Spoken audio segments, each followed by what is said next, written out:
We all know that Charles Darwin was a colossal racist, that his theory of evolution by natural selection was the driving force behind the theories of eugenics in the 19th and 20th centuries, and that because of this, evolution as a theory absolutely must be wrong.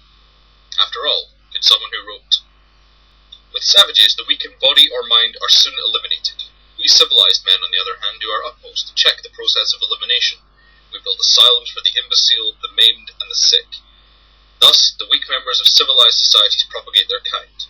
No one who has attended to the breeding of domestic animals will doubt that this must be highly injurious to the race of man. Hardly anyone is so ignorant as to allow his worst animals to breed. Ever come up with an idea that was good to anyone? Of course not. But I don't think we should limit this just to Darwin. We need to weed out the racists, bigots, and general ne'er-do-wells of history and purge their ideas and inventions, as they certainly won't be any good anyway. On with the list. Immanuel Kant was a Prussian philosopher, widely regarded as one of the most influential who ever lived. He had profound ideas on how philosophy itself should be conducted, as well as views on human moral autonomy, with his concept of a reason-based moral system based upon categorical imperatives, and the axiom that a human should never be treated merely as a means to an end. But Kant was both a racist and a sexist, as shown by a quote that shows his two prejudices coming into conflict. Of course, Father Labat reports that a Negro carpenter, whom he reproached for haughty treatment towards his wives, answered, "You whites are indeed fools, for first you make great concessions to your wives, and afterward you complain when they drive you mad." And it might be that there was something in this, which perhaps deserved to be considered, but in short, this fellow was quite black from head to foot, a clear proof that what he said was stupid. Philosophers ought to boycott this bigot and seek alternative revolutionary thinkers to influence their further practices. Albert Einstein was the brilliant German physicist who revolutionized physics with his discovery of the general theory of relativity, which unified special relativity and Newton's law of universal gravitation. In 1921, he was awarded the Nobel Prize for Physics, and his name has been synonymous with genius ever since. But he also married his cousin Elsa and cheated on her with numerous women, including the niece of his best friend. He even went so far as to present his first wife, Mileva Marek, with a list of rules, including expect neither intimacy nor fidelity. Clearly, we must immediately throw out his scientific findings in favor of something more wholesome. Martin Luther King was a champion of the civil rights movement in the United States, which eventually led to the Civil Rights Act of 1964, which, among other things, ended racial segregation. For his non-violent efforts in achieving this end, he was awarded the Nobel Peace Prize in 1964, and remains to this day one of the most iconic figures in American history. But, according to his biographer David Garrow, King indulged in numerous extramarital affairs, describing this as a form of anxiety reduction. Clearly, this failing means that King's efforts were wrong, and the United States should repeal civil rights straight away. H.G. Wells was one of the founding fathers of modern science fiction. He offered us some of the earliest visions of sci-fi staples like time travel, the mad scientist, and the alien invasion, and his works endure to this day, showing a surprising timelessness. Without him, we might be without some of the staples of popular culture, and most certainly our culture would be impoverished by the absence of his works. But Wells was also a great fan of that Darwinian brainchild, eugenics, and especially along racial lines. I quote, "The mating of two quite healthy persons may result in disease. I am told it does so in the case of interbreeding of healthy white men and healthy black women in the Tanganyika region. The half-breed children are ugly, sickly, and rarely live. In this case, our society will just have to suffer, because we cannot allow the products of the same mind to get anywhere near the minds of eager young readers." Martin Luther was a German priest and theologian who helped initiate the Protestant Reformation, particularly because of his opposition to the Catholic Church's selling of indulgences from sin. Luther objected to trying to subvert God's punishment by means of payment.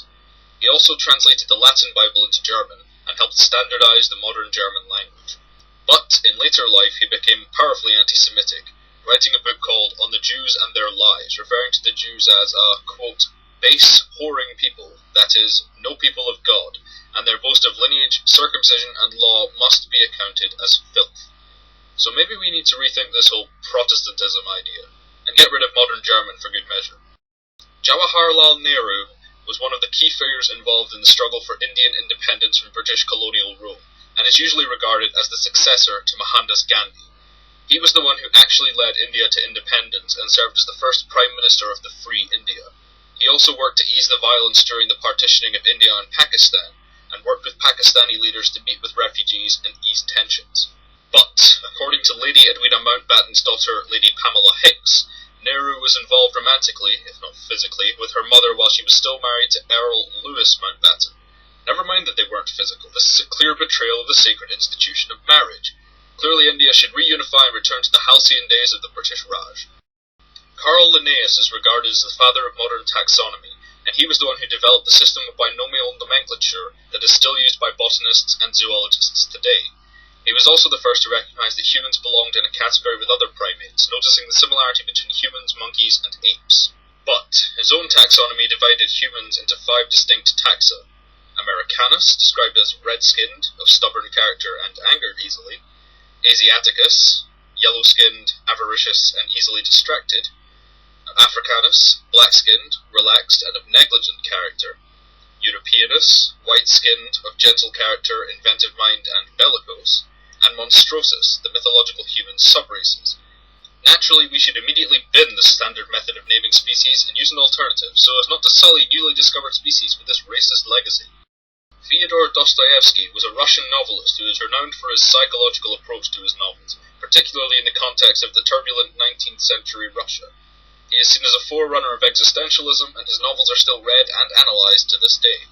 But Dostoevsky expressed ethnocentric and anti-Semitic views about the Jews in rural Russia, stating that they were taking advantage, and that they had disrespect for any people and tribe, for every human creature who is not a Jew.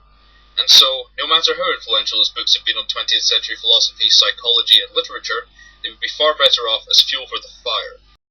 Thomas Jefferson is regarded as one of America's greatest founding fathers, not least because he was the principal author of the Declaration of Independence. In his lifetime, he held the positions of Secretary of State, Vice President, and President of the United States. He also authored the Virginia Statute on Religious Freedom, which supported the Establishment Clause of the Constitution and upheld the separation of church and state. But he was also the owner of hundreds of slaves throughout his lifetime, including one Sally Hemings, with whom Jefferson is now believed to have fathered 6 children.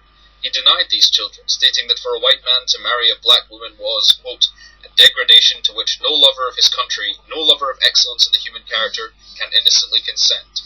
So sad to say, we've got to throw out both the Declaration of Independence and with it the United States of America. This list is far from exhaustive, so I urge you to make efforts to seek out the intolerant views of great historical figures so that we might rid ourselves of the baggage from less enlightened times.